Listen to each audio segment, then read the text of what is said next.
পলাশবাৰীৰ হুডুমপুৰত প্ৰধানমন্ত্ৰীৰ মন কী বাত অনুষ্ঠানত অংশগ্ৰহণ ৰাজ্যিক বিজেপি কাৰ্যনিৰ্বাহক সদস্য হিমাংশু শেখৰ বৈশ্যৰ। অনুষ্ঠানৰ শেষত হুডুমপুৰ অঞ্চলত এক তিৰংগা যাত্ৰা উলিওৱা হয়। উক্ত অনুষ্ঠানতে জটিল ৰোগত আক্ৰান্ত ব্যক্তিলৈ সহায়ৰ হাত যুৱ নেতা হিমাংশু শেখৰ বৈশ্যৰ লগতে ইণ্ডিয়ান আইডললৈ নিৰ্বাচিত পলাশবাৰীৰ হুডুমপুৰৰ যুৱক তথা সমষ্টিৰ গৌৰৱ কৌশিক কলিতাক বিশেষ সহায় ৰাজ্যিক বিজেপিৰ কাৰ্যনিৰ্বাহক সদস্য হিমাংশু শেখৰ বৈশ্যৰ। মই ইয়াতে এই গাঁওখনত আহিছিলোঁ, আমাৰ হুডুমপুৰৰ আমাৰ বুঢ়াপাৰা গাঁওখনত। এই গাঁৱত অহাৰ পিছত মই বিভিন্ন দিনৰ পৰা গম পাই আছিলোঁ যে এগৰাকী ব্যক্তি আমাৰ জটিল ৰোগত আক্ৰান্ত হৈ বহুত দিনৰ পৰা চিকিৎসাধীন হৈ আছিলে আৰু তেখেতৰ পৰিয়ালে এটা আৰ্থিকভাৱে সহায় আহ্বান জনাইছিলে আৰু সেই তেখেতসকলৰ আহ্বান মৰ্মে মই তেখেতসকল আজি ইয়াতে আমাৰ যিখন সভা হৈছিলে সভাখনত মই নিমন্ত্ৰণ জনাইছিলোঁ আৰু তাতেই মই তেখেতসকলক কিবা এটা একালীন সাহায্য মই প্ৰদান কৰিছোঁ আৰু লগতে এগৰাকী যুৱক, আমাৰ নামটো কি আছিলে, কৌশিক কলিতা নামৰ এগৰাকী যুৱক, তেখেত আমাৰ অসমৰ পৰা ইণ্ডিয়ান আইডলত চিলেক্ট হৈছে।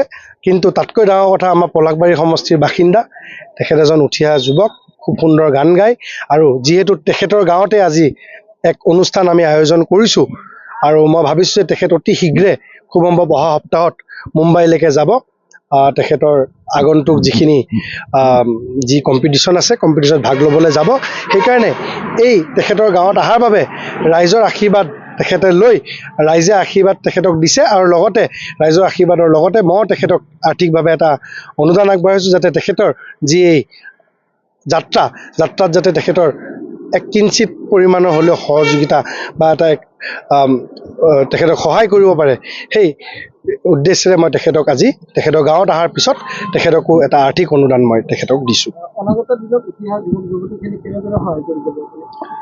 সহায় কৰি যাব মানে সকলোৱে এটাই স্থিতি ল'লে নহ'ব। আজি হুডুমপুৰৰ যিখিনি যুৱক আছে, তেখেতসকলে যুৱক যুৱতীসকল আছে, তেখেতসকলে এক বেলেগ দিশত আগবাঢ়িবলৈ লাগিব।